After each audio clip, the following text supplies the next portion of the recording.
Okay, there's been a lot of new developments in the Mark Nimchek story that I'm trying to put out. This is just one. It's kind of a scoop. Recognize this guy? You probably do if you've been following my exposing Mark Nimchek accounts on social media over the past 6 months, because that's him. That is Mark Anthony Nimchek. These photos were taken yesterday, November 14th, here in Las Vegas. But wait, I hear you saying, I thought he was disabled and needed that wheelchair we've always seen him in to get around. Nope. A wheelchair is actually a part of the scam, in a way. Because for a lifelong scammer and con man like Nimchik, nothing is as it appears. Even I had no indication that he could walk until late October, when I learned it from reliable sources. And somebody even left a comment to one of my videos on TikTok saying he can walk, I've seen him. Coincidentally, at the same time. Yeah, he uses the wheelchair as part of the scam. Same way he claims stolen valor by lying about being a Navy SEAL and three-tour Vietnam veteran, when in fact he never served. Just like he lies about being a firefighter who was in Tower 2 on 9/11. He also lies about being disabled and unable to walk. Indeed, he can walk, and he does, pretty regularly. Why does this matter? Because it's one of the ways that he's kept his scam going, by gaining people's sympathy, which he doesn't deserve at all, and conning them out of money. And as you can see, this sign that he currently carries on the Las Vegas Strip says, "Disabled volunteer firefighter from 9/11," which is a complete lie. And he's just manipulating people and pulling on their heartstrings so they'll make a donation.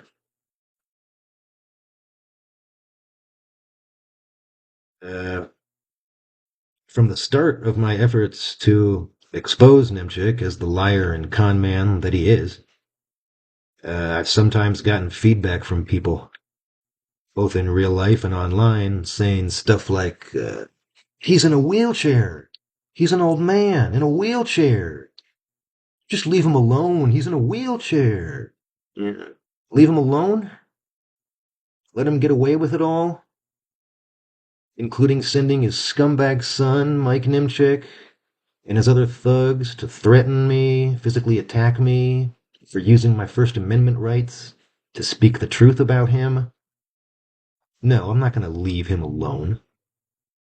But that's a different part of the story that I've documented elsewhere, and I'm going to be talking about more soon.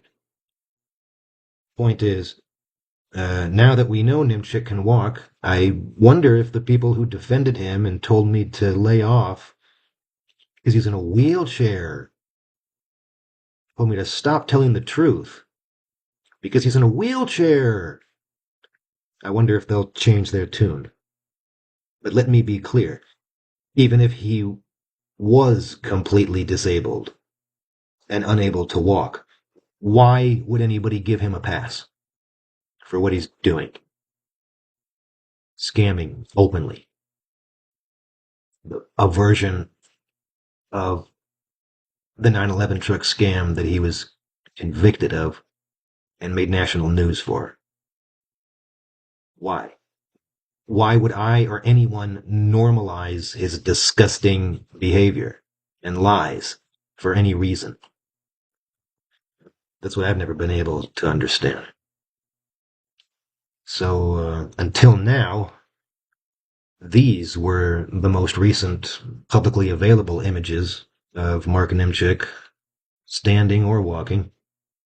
This video has been up on my social media for a long time. That's him in 2014. walking out of a New Jersey courtroom after Judge James Blaney sentenced him to 5 years probation instead of the 1 year in prison that prosecutors were seeking for the 9/11 truck scam. And as you can see, he's using a cane and seems to be struggling to walk. But now he walks with relative ease and does not use a cane. So it would seem that he was exaggerating his health problems to get the judge's sympathy back in 2014, just like he gets people's sympathy in Las Vegas in the present day by sitting in that wheelchair. And the judge didn't sentence him to prison on account of his Parkinson's disease and other health problems. Online, that's reported in 2014 by Kathleen Hopkins, one of the many journalists who covered the story at the time. Here's the quote. I'll put the link up in the description. Quote, Superior Court Judge James N. Blaney spared Nimchik a jail term, citing the 67-year-old Tinton Falls man's numerous health problems, including Parkinson's disease, diabetes, COPD, and having had 6 knee replacements.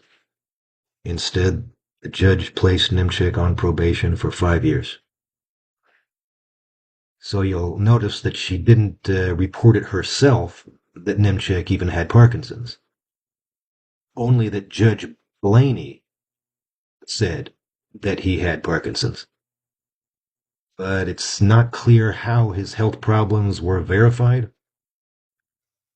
And that's one aspect of this that I haven't had time to dig into. And of course, we know that after he walked out of that courtroom, in New Jersey, he shows up here in Las Vegas, probably in 2016, where he's been scamming ever since, right up to the present day. And here in Las Vegas, where I identified him and confronted him on April 28th of this year. So now, 6.5 months after I started exposing him, and over a decade after he perpetrated the 9/11 truck scam, we have these 2 photos. And as you can see, he's standing just like he's standing in these and many other photos taken between 2010 and 2012 during the 9/11 truck scam, which of course is a version of his current scam, in which he fraudulently solicits donations, so-called. We don't have video of him walking in Las Vegas yet. But again, Nimchik wouldn't deserve any sympathy, even if he was disabled and really unable to walk.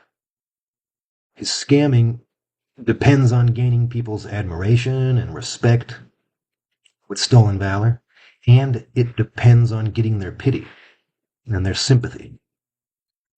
But he deserves neither sympathy nor respect. He deserves scorn and contempt.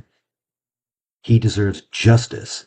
He deserves to go to prison, which is exactly where he should have gone in 2014 for the 9/11 truck scam. To be fair, according to the Parkinson's Foundation, quote, Parkinson's disease can change how a person walks. Slow movement, stiffness, and rigidity make walking normally harder. And you can check that out on Parkinson.org.